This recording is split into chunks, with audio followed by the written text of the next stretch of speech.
नमस्कार विद्यार्थियों। हम मुगल कालीन ऐतिहासिक सोर्सेस पढ़ रहे थे और विशेष रूप से साहित्यिक सोर्सेस। और हमने पहले वाले जो वीडियो है उसमें अकबरनामा के तक पढ़ लिया था। अगला इसी क्रम के अंतर है मुंतखब उल तवारीख। ये इम्पोर्टेंट ग्रंथ है विद्यार्थियों। अब्दुल कादिर बदायूनी के द्वारा लिखा गया है ये, और ये अकबर का समकालीन था। और अबुल फजल के विपरीत बदायूनी कट्टर मुल्ला था, इसलिए बदायूनी है जिसने अकबर की उदार नीति की कटु आलोचना की थी। विद्यार्थियों ध्यान रखिए कि जो अबुल फजल है उसने जितनी भी अपनी कृति लिखी है, कृति में जो भी उल्लेख किया गया है उसमें ज़्यादातर अकबर की प्रशंसा का पक्ष ही रखा है।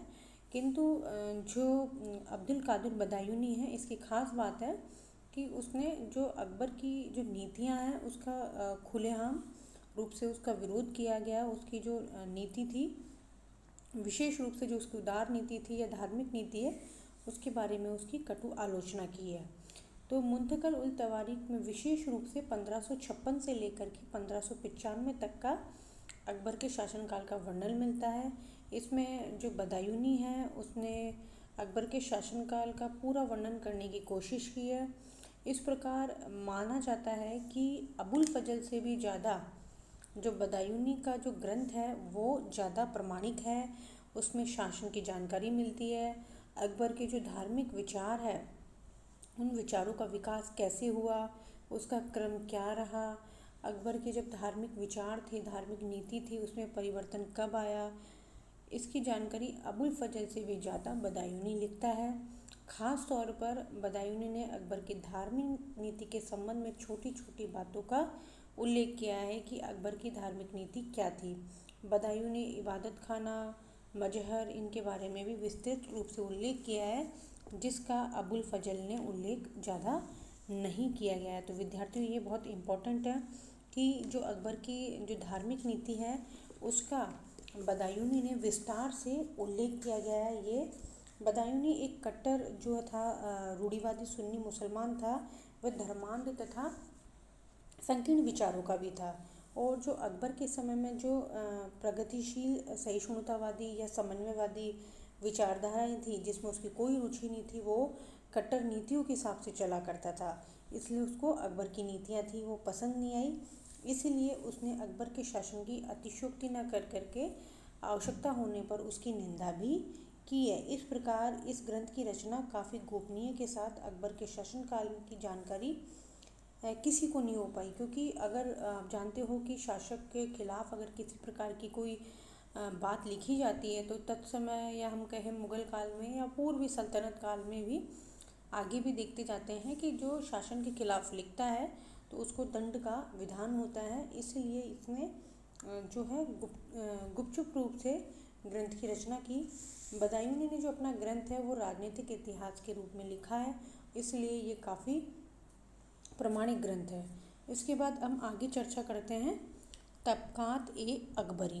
जो तबक़ात ए अकबरी है इसका जो लेखक हैं वो हैं निजामुद्दीन अहमद। विद्यार्थी इस बात को अच्छे से आपको जान लेना चाहिए कि तबक़ात ए अकबरी निजामुद्दीन अहमद के द्वारा लिखी गई है। और ये क्या था, अकबर का मीर बख्शी था। मीर बख्शी होने के साथ साथ भी आप विद्यार्थी समझ सकते हैं कि कितना बड़ा इसके पास काम था। इसके अलावा भी उसके लेखन में रुचि थी। केंद्रीय जो सैनिक विभाग है उसका अध्यक्ष था और फ़ारसी का विद्वान था। और अकबर के समय में उसने जो ग्रंथ लिखा उस ग्रंथ का नाम है तबक़ात अकबरी। इसने 1556 से लेकर के 1593 तक का जो अर्थात अकबर के जो शासन का जो प्रथम जो एरा है यानी 37 वर्ष है उसका इसने उसमें उल्लेख किया है। यह निष्पक्ष इतिहासकार था, इसलिए इसके अकबर के इतिहास का वर्णन इसने क्या करा है, निष्पक्ष रूप से करा है। और ये ग्रंथ क्या है, फ़ारसी भाषा में। इसके बाद है, देखिए विद्यार्थियों ये भी अगला जो ग्रंथ है वो इम्पोर्टेंट है। अकबरनामा अबुल फजल का है और एक अकबरनामा किसका है, जो शेख इलाहत फ़ेजी सरहिंदी है उसका ये ग्रंथ है। और ये भी काफ़ी इम्पोर्टेंट है। इसमें सरहिंदी ने केवल अकबर के असीरगढ़ की विजय का उल्लेख किया है। उसने खानदेश राज्य को जीतने के बाद उसका नाम वो दानदेश करता है, उसके बारे में भी बताता है। और जो उसका पुत्र है दानियाल उसको वहाँ का गवर्नर नियुक्त किया जाता है। इस प्रकार की जो स्थिति है उसके बारे के अंदर निजामुद्दीन फैजी सरहिंदी है वो बताता है। अगला जो ग्रंथ है उनकी हम चर्चा करेंगे, वो ग्रंथ है विशेष रूप से जहांगीर से संबंधित। तो जहांगीर से संबंधित जो ग्रंथ है उसके अंतर्गत जो सबसे पहला ग्रंथ है वो है जहांगीरनामा। तो ये जहांगीरनामा क्या है, इसे तुजुक ए जहांगीरी, विद्यार्थियों ध्यान रखिएगा, जहाँ आत्मकथा आ जाती है वहाँ पर तुजुक लग जाता है। तुजुक से मतलब वो स्वयं की जो आत्मकथा है। तो जो मुग़ल सम्राट है जो जहांगीर थे उसकी आत्मकथा थी जिसका नाम था तुजुक ए जहांगीरी। ये फारसी भाषा में लिखी गई है और जहांगीर ने इसे स्वयं लिखा है। तो जहांगीर ने विद्यार्थी इसको समझ लें कि जहांगीर का पूरा जो शासनकाल है वो 1605 से लेकर के 1622 तक का जो शासनकाल है उसमें है 22 से 27 का कार्यकाल भी है। तो जो विशेष रूप से जो संपूर्ण जो शासन है वो तो 1605 से लेकर के 1627 तक है।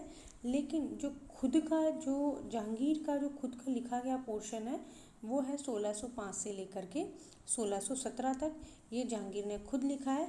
और बाद के जो 5 साल है यानी कि 1617 से लेकर के 22 तक का जो 5 वर्ष का कार्यकाल है वो जहांगीर के आदेश पर उसका जो विश्वास पात्र जो इतिहासकार है, लेखक है, मोतमिद का है, उसने लिखा है, जिससे जहांगीर के शासनकाल की जानकारी मिलती है और ये काफ़ी प्रमाणित ग्रंथ है।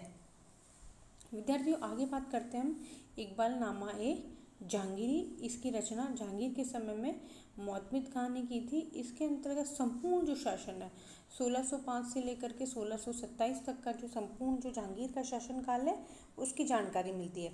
विद्यार्थियों एक बात हम बताना चाहेंगे, कुछ लोग कहते हैं कि इकबालनामा ए जहांगीरी के अंतर्गत जो उसने जो भाग लिखा है, हाँ, तो विद्यार्थियों हम आपको बताना चाहेंगे कि जो 1617 से लेकर के और 22 तक का जो भाग जो मोतमिद खां ने लिखा है, कहा जाता है कि इकबालनामा ये जो जहांगीरी का जो भाग है वह भाग वहाँ से बिल्कुल हूबहू लिया गया है। बाकी इकबालनामा ये जहांगीरी है उसका जो भाग है 1605 से लेकर के 1617 तक और 1622 से लेकर के 27 तक का वर्णन हमें मिलता है। आगे हम बात करते हैं शाहजहाँकालीन जो ग्रंथ हैं या साहित्यिक ग्रंथ हैं उनके बारे में, जो फारसी ग्रंथ है विशेष रूप से उनके बारे में। तो विद्यार्थियों हम आपको बताना चाहेंगे कि जो शाहजहाँकालीन जो हैं विशेष अत्यंत इम्पोर्टेंट हैं, बहुत एग्जाम में पूछा भी जा चुका है। जो 3 जो हैं बादशाहनामा लिखे गए और इन 3 बादशाहनामा को पादशाहनामा के नाम से भी जाना जाता है। और जो मुग़ल बादशाह शाहजहाँ के जो शासनकाल है उसका जो इतिहास है इनके बारे में हमें मिलता है। इन बादशाहनामाओं की रचना 3 लेखकों ने की है, यानी कि 3 जो हैं लेखक हैं उनके द्वारा अलग अलग रूप से इनको लिखी गई है। एक भाग कजवीनी कृत लिखा गया है, एक भाग जो अब्दुल अमीर लाहौरी के द्वारा, और तीसरा जो बादशाहनामा जो लिखा गया है वह वारिस कृत लिखा गया है। तो विद्यार्थियों हम आपको बता दें कि कजवीनी ने शाहजहाँ के जो जन्म से लेकर के उसके शासन के 10वें भाग तक का जो इतिहास है वो उसके अंतर्गत लिखा है। ये शाहजहाँ का प्रथम राजकीय इतिहासकार था। विद्यार्थी इसको अच्छे से आप जान लें कि यह शाहजहाँ का प्रथम राजकीय इतिहासकार था और शाहजहाँ ने अपने शासन के 8वें वर्ष में उसने अपने राज्य का इतिहास लिखने का इसको कजवीनी को आदेश दिया और उसके पश्चात उसने वो कार्य किया। कजवीनी की जो लेखन शैली है, यह हम बात करें कि कजवीनी का जो बादशाहनामा है उसकी हम बात करें तो उसकी भाषा शैली अत्यंत सरल है, आकर्षक है। उसकी जो निष्पक्षता है उस पर किसी प्रकार का संदेह नहीं किया जा सकता है, क्योंकि वह अपने आश्रयदाता शाहजहाँ के प्रति पक्षपातपूर्ण था। फिर भी शाहजहाँ के काल में जो प्रारंभिक 10 वर्षों की जानकारी के लिए एक महत्वपूर्ण ग्रंथ है। तो विद्यार्थियों ये कजवीनी कृत जो बादशाहनामा है वो बहुत इम्पोर्टेंट है। इसके अलावा दूसरा जो है अब्दुल हमीद लाहौरी द्वारा जो है बादशाहनामा है, तो कजविनी के पश्चात जो लाहौरी है वो राजकीय इतिहासकारों के रूप में नियुक्त किया गया है। तो विद्यार्थियों ये आप अच्छे से जान लें, जो बादशाहनामा है वो राजकीय इतिहासकार या राजकीय जो लेखक हैं उसके द्वारा लिखे गए और शासक की जो है मौजूदगी के या शासक के संरक्षण के अंतर्गत लिखे गए, उसे बादशाहनामा का शाहजहाँ ने लिखने का आदेश दिया।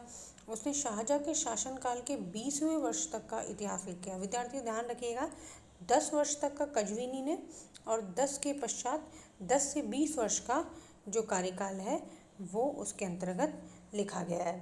तो उसके अलावा उसने 1648 तक उसने काफ़ी उसके अंतर्गत कार्य करा, लेकिन वो अत्यंत वृद्ध हो गया था। वृद्ध होने के पश्चात वो उसने लाहौरी पर जो ग्रंथ है उसका बहुत बड़ा मतलब भार हो चुका था, और जो लाहौरी का ग्रंथ है वह भी काफ़ी बड़ा है। उसने भी प्रारंभ में जो तैमूर से लेकर के जो है शाहजहाँ के जो पूर्वज हैं उनका संक्षिप्त में वर्णन किया गया है। शाहजहाँ के शासनकाल का भी डिटेल में वर्णन करा है। शाहजहाँकालीन मनसबदार है, शाहजहाँकालीन विद्वान है, हकीम है, उसकी जो ग्रंथ है उसमें उसकी लिस्ट बनी हुई है, सूची बनी हुई है। शुरू में अबुल फजल की शैली की उसने नकल करने की प्रयास की है, परंतु बाद में कजविनी की नकल को देखने को मिलता है। फिर भी इन सब के बावजूद भी शाहजहाँ के समय का ये एक प्रमाणिक ग्रंथ है। विद्यार्थियों, अब हम बात करेंगे जो बादशाहनामा है, तीसरा बादशाहनामा जो है वो है वारिसकृत। वारिसकृत जो बादशाहनामा है वो अब्दुल हमीद लाहौरी का जो अधूरा काम था, जो इसका शिष्य था, ध्यान रखिए विद्यार्थियों, अब्दुल हमीद लाहौरी है, उसका शिष्य था कौन? वारिस। और उसके जो अधूरे काम थे, अपने गुरु के जो अधूरे काम है वो इसने पूर्ण करे वारिस ने। और उसके शाहजहाँ के शासन के अंतिम दौर का उसने इतिहास लिखा है। देखिए, 10 वर्ष तक कजविनी ने लिखा, 10 से 20 अमीद लाहौरी ने लिखा, और 21 वर्ष से इसने लिखना शुरू करा और 30 वर्ष तक जारी रहा। इस ग्रंथ को शाहजहाँनामा या शाहजहाँनामा भी कहा जाता है, बादशाहनामा भी कहा जाता है, पातशाहनामा भी कहा जाता है। वैसे एक अन्य लेखक है मोहम्मद ताहिर इनायत खां, उसने भी जो है उसको शाहजहाँनामा के नाम से उसका एक ग्रंथ है, वो भी हम जानेंगे। लेकिन इसे जो वारिस का जो भाग है उसको पृथक से जो है शाहजहाँनामा के नाम से जाना जाता है। तो विद्यार्थियों, इस चीज़ को आप अच्छे से समझ लें कि जो है शाहजहाँ के समय में 3 बादशाहनामा लिखे गए हैं। प्रथम 10 वर्ष कजविनी ने लिखे हैं, 10 से 20 वर्ष का जो शासनकाल है वो अब्दुल हमीद लाहौरी ने लिखा है, और 20 वर्ष के बाद 21 से 30 वर्ष का जो शासनकाल है वो वारिस ने लिखा है। अब हम बात करते हैं शाहजहाँनामा या मुल्ला खास। इसकी रचना की है इनायत खान ने। जैसा कि मैं अभी आपको बताया था कि जो शाहजहाँनामा है वो एक तो लिखा गया वारिस के कृत द्वारा, और जो दूसरा लिखा गया है वह लिखा गया है इनायत खां के द्वारा लिखा गया है। और जो इनायत खां है उसने शाहजहाँ के जो संपूर्ण शासन है, यानी कि 1628 से लेकर के 1658 तक का जो शासन है उसके बारे में लिखा है। इसका लेकिन इस ग्रंथ का क्या है, प्रमुख दोष क्या है कि घटनाओं का संक्षिप्त में वर्णन है। अधिकांश घटनाओं का जो है लाहौरी का जो बादशाहनामा है उससे मिलता जुलता है, और एक इम्पॉर्टेंट चीज़ है, इसे मुल्ला खासा भी कहा जाता है। अगला ग्रंथ है वो है अमल ए साली है। अमल ए साली है ये ग्रंथ है, जो है शाहजहाँ के समय में अंतिम वर्षों में जो मोहम्मद साली कम्बू है उसके द्वारा लिखा गया है। और अमील साल कम्बू ने क्या करा है, उसके जन्म से लेकर के मृत्यु तक का इतिहास लिखा है, और विशेष रूप से जो शाहजहाँ का जो कैदी जीवन है उसका उसने अत्यधिक डिटेल से उसने बताने की कोशिश की है। विद्यार्थियों, अगला ग्रंथ है, इसके अंतर्गत हम बात करेंगे, अगला ग्रंथ है आलमगीर नामा। विद्यार्थियों, अब हम औरंगजेब के ग्रंथों पर आ चुके हैं, और औरंगजेब के ग्रंथों के अंदर सबसे इम्पोर्टेंट है जो मोहम्मद काजिम के द्वारा लिखा गया आलमगीर नामा। और ये जो आलमगीर नामा है वो इस ग्रंथ की रचना जो है 1688 में की थी। तो विद्यार्थियों, एक बात इम्पोर्टेंट है कि जो ये काजिम है, मोहम्मद काजिम है, ये कजविनी का पुत्र था। तो इसकी जो शैली है वो इसे विरासत के अंतर्गत प्राप्त हुई थी और इसकी स्तुतिपूर्ण जो शैली थी, प्रशंसापूर्ण शैली थी, वो औरंगजेब को बहुत पसंद आई। उसने सम्राट से संबंधित असाधारण घटनाओं को, विजय अभियानों को, क्योंकि उसके पिता हैं वो भी बहुत बड़े इतिहासकार रहे हैं, तो उनसे काफ़ी कुछ सीखने को मिला। और जो विजय अभियान थे, विशेष रूप से जो उत्तराधिकार का जो युद्ध है उसको उसने बहुत अच्छे से लिपिबद्ध करने की कोशिश की है। उसको औरंगजेब ने आदेश दिया था और ग्रंथ की रचना के लिए सम्राट ने लेखक को जितने भी साधन होते थे वो सभी साधन उसने उपलब्ध कराया। मोहम्मद काजिम ने जो औरंगजेब का दूसरा नाम था आलमगीर, तो आलमगीर जो है उसके शासन के प्रथम 10 वर्षों का क्या लिखा है, इतिहास लिखा है। और अपना जो आश्रयदाता है, विशेष रूप से जो औरंगजेब है, उसकी बहुत प्रशंसा की है। अपने जो उसके भाई हैं, जो उत्तराधिकार में जो उसके भाई जो हारे थे, उनकी उसने बहुत कटु निंदा की है, उनके लिए अपशब्द कहे हैं, उनको भाग्यहीन कहा गया है। इस प्रकार से उसने उसको कहा गया, उसके भाइयों की निंदा की है। दारा शिकोह के बारे में उसने कई अपशब्दों का प्रयोग किया है, किंतु इसमें औरंगजेब की ही प्रशंसा की है। तो विद्यार्थियों, ऐतिहासिक दृष्टि से इस ग्रंथ को प्रमाणिक नहीं माना जाता है और इसे एक पक्षीय ग्रंथ ही माना जाता है।